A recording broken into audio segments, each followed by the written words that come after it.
Tears, pain, you never left my side. You remained the same, and I'm so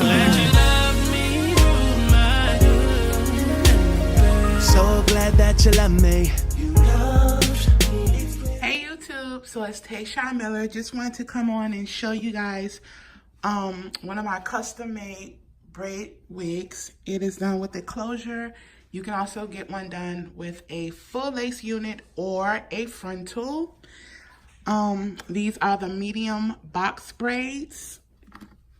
It's very full, as you can see, and I did it with the feather braiding hair. So as you can see, it's really full. I mean, you can see no gaps or anything in between any of the braids. The ends are nice and thin. Dip them in hot water. So you can wear it obviously back like that. You know, you can change the part. It is a closure, so obviously there aren't many options, but you know, you could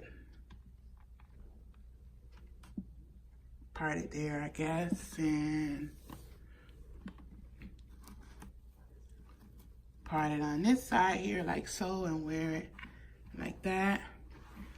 In my opinion, since this is my first time making one, I do think that it would be better to have it on a frontal or a regular full lace wig. However, if you don't want the full lace wig, my suggestion would be a frontal, simply because the frontal would be, you know, from ear to ear, and you'll have all that parting space. You can do things like half up, half down, you know, a deep side part on either side, a middle part, and everything would be fine and dandy. So if you are interested and have any inquiries about purchasing one of my wigs or one of my braided units that I have added to my wig making collection, please make sure you add me or follow me on Instagram at Lazy Girl Creations.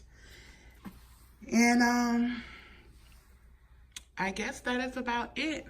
So let me know what you guys think about this unit. If you have any constructive criticism, anything that you have to say would be appreciated. Okay, guys, so make sure you follow me so that you can see more of Lazy Girl Creations. And I'll see you guys in my next video. I love you all. Bye. I'm a braid